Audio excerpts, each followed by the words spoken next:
આજનું જાદુ છે ને માત્ર 9 જ પત્તાનું છે. પણ નવાઈ લાગે કે 9 પત્તામાં વળી જાદુ થઈ શકે. પણ જો 9 પત્તામાં પણ જાદુ થઈ શકે છે તો આપણે જોઈએ. આમાં કોઈ જાતનું સેટિંગ અગાઉથી કરવાનું નથી. આપણે રેન્ડમ 9 પત્તા કાઢી લઈએ.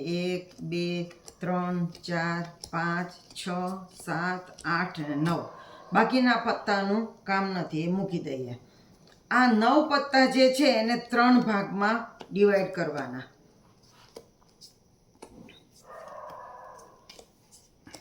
હવે આ 3 થપ્પીમાંથી તમારે એક પત્તું ખેંચવાનું છે અને પછી એ 3 પત્તા ખેંચેલા એક સાથે કેમેરામાં બતાવી દેજો. ખેંચી લઉં? હા, ખેંચી લો. 3માંથી એક ખેંચવાનું છે.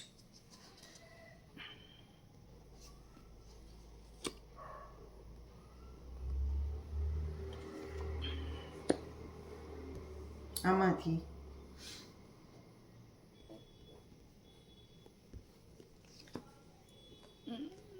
બાકીના પત્તા આપણે ભેળા કરી લઈએ. કેમેરામાં બતાવી દઉં ને?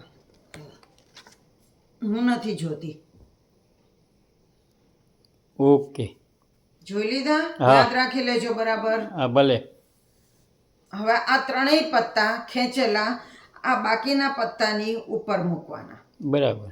હવે એક પત્તું નીચે એક મૂકવાનું, પછી 2 મૂકવાના, પછી 1 મૂકવાનું, પછી 2 મૂકવાના, પછી 1 મૂકવાનું, ફરી 2 મૂકવાના. આવું 2 વખત કરવાનું.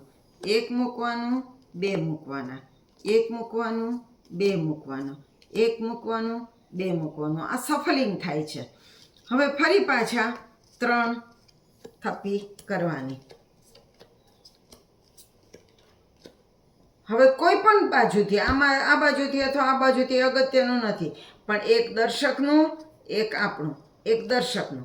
આમાંથી પણ એક દર્શકનું એક આપણું, એક દર્શકનું, એક દર્શકનું એક આપણું, એક દર્શકનું. તો હવે આ દર્શકના પત્તા છે એમાં પણ પાછું એક દર્શકનું એક આપણું, આમાંથી પણ એક દર્શકનું એક આપણું, આમાંથી પણ એક દર્શકનું એક આપણું. હવે જે દર્શક બાજુના 3 પત્તા થયા એ 3 પત્તા ઉપર આપણે જાદુ કરીએ છીએ. 1 2 3 જાદુ મંતર છું મંતર. મારા ખેંચેલા 3 પત્તામાં આવી જાઓ. જોજો, આ ખેંચ્યું તું, હા આ ખેંચ્યું તું, હા નેકો. અને આ હા બરાબર. આવી ગયા ને 3 પત્તા તમારા ખેંચેલા. હા હો યાર, એ કેવું જાદુ છે! 9 જ પત્તાનું છતાં નાનકડું એવું જાદુ. હાજી આપણે આટલી વખત આગળ પાછળ સફલિંગ કર્યું તો એ 3 પત્તા મળી ગયા. બોલો, મજા આવી ને? બહુ મજા પાછું આવી. નવું જાદુ લઈને આવીશ. આવજો.